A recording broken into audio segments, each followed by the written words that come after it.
Hello friends, कैसे हो आप सब लोग। एशियन ज्ञान फॉर ऑल में आप सभी का स्वागत है।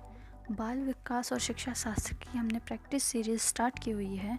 ये हमारी फर्स्ट सीरीज़ है जो कि हमारे सीटेट, टेस्टेट, रीट, डीएसएसबी सभी एग्ज़ाम्स में आती है।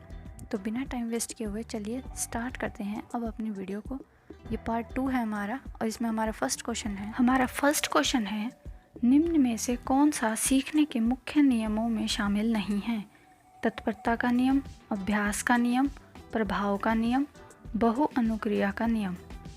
और इसका हमारा सही आंसर है बहु अनुक्रिया का नियम। चलिए अब बढ़ते हैं अपने नेक्स्ट क्वेश्चन पे। और हमारा नेक्स्ट क्वेश्चन है, 12 वर्ष से 16 वर्ष के बच्चों के लिए हिंदी में डॉक्टर एस जेटोल ने कौन सा परीक्षण प्रतिपादित किया है। साधारण मानसिक योग्यता परीक्षण, अशाब्दिक बुद्धि परीक्षण, आर्मी अल्फा परीक्षण, चित्रांक परीक्षण। तो जो 12 से 16 वर्ष के बच्चों के लिए हिंदी के माध्यम में जेटोल जी ने जो परीक्षण किया था वो था हमारा साधारण मानसिक योग्यता परीक्षण। हमारा ऑप्शन नंबर फर्स्ट सही हो जाएगा। चलिए अब बढ़ते हैं अपने नेक्स्ट क्वेश्चन पे। और हमारा नेक्स्ट क्वेश्चन है, बुद्धि के द्विकारक सिद्धांत का प्रतिपादन किसने किया था। थॉर्नडाइक जी ने, स्पेयरमैन ने, वर्नर ने, स्टर्नर ने। तो जो बुद्धि के द्विकारक सिद्धांत है एस और जी यानी जनरल और स्पेसिफिक, उसका जो प्रतिपादन किया था वो हमारे किया था स्पेयरमैन जी ने। चलिए अब बढ़ते हैं अपने नेक्स्ट क्वेश्चन पे। और हमारा नेक्स्ट क्वेश्चन है, निम्न में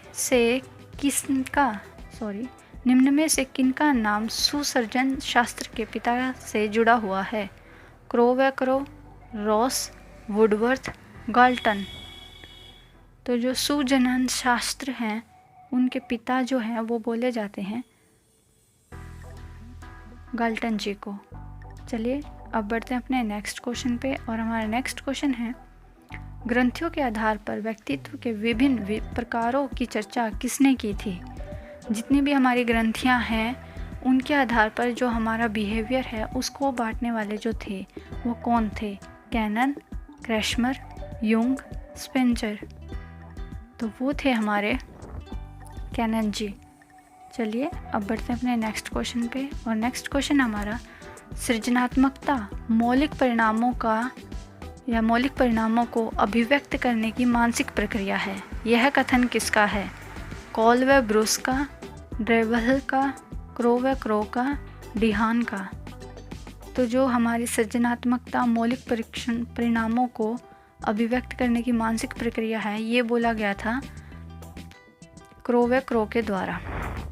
चलिए बढ़ते हैं नेक्स्ट क्वेश्चन पे। और हमारा नेक्स्ट क्वेश्चन है, विद्रोह की भावना की प्रवृत्ति निम्न में से किस अवस्था से संबंधित है। बाल्यावस्था से, शैशवावस्था से, मध्य किशोरावस्था से या पूर्व किशोरावस्था से। तो जो विद्रोह की भावना है वो हमारी आती है पूर्व किशोरावस्था से। तो हमारा जो ऑप्शन नंबर 4 है वो ठीक हो जाएगा। चलो अब बढ़ते हैं अपने नेक्स्ट क्वेश्चन पे।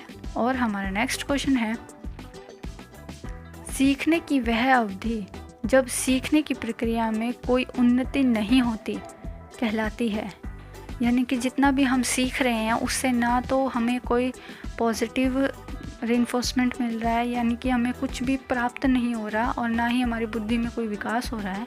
तो वो क्या कहलाता है, सीखने का वक्र, सीखने का पठार, स्मृति या अवधान। तो वो कहलाता है हमारा सीखने का पठार। चलिए अब बढ़ते हैं अपने नेक्स्ट क्वेश्चन पे। नेक्स्ट क्वेश्चन है हमारा, सीखने में प्रयास व भूल के सिद्धांत का प्रतिपादन किसने किया। Kohler, Pavlov, Thorndike, Gestalt. तो जो हमारे सीखना है, हमारी लर्निंग है, उसमें प्रयास एवं भूल यानी ट्रायल एंड एरर का मेथड जो दिया था वो किसने दिया था। तो वो दिया था हमारा थॉर्नडाइक जी ने। इन्होंने मुख्यतः 3 नियम बताए थे प्रयास एवं भूल में, तत्परता का नियम, अभ्यास का नियम और प्रभाव का नियम। ये 3 नियम जो थे वो हमारे थॉर्नडाइक जी ने बताए थे। चलिए अब बढ़ते हैं हम अपने नेक्स्ट क्वेश्चन पे। ये हमारी इस वीडियो का लास्ट क्वेश्चन है। सामान्य संयुक्त कोशिका में गुणसूत्रों के जोड़े होते हैं, यानी कि हमारी जो सेल्स बनी हुई होती हैं उनमें जो हमारे गुणसूत्र होते हैं, यानी हमारे जो जीन्स होते हैं उनके जोड़े कितने होते हैं? 22, 23, 24 या इनमें से कोई नहीं। तो जो हमारे गुणसूत्र के जोड़े होते हैं वो होते हैं 23। तो आप सभी को हमारी ये वीडियो कैसी लग रही है हमें कमेंट बॉक्स में कमेंट करके ज़रूर बताइएगा। बाकी वीडियोस के लिंक मैं आपको दे रही हूँ, आप वहाँ पे जाके हमारे चैनल को देख सकते हैं। और प्लीज़ मेरे चैनल को सब्सक्राइब कीजिए, बेल आइकन को प्रेस कीजिए ताकि आपको हर नोटिफिकेशन टाइम पे मिल सके।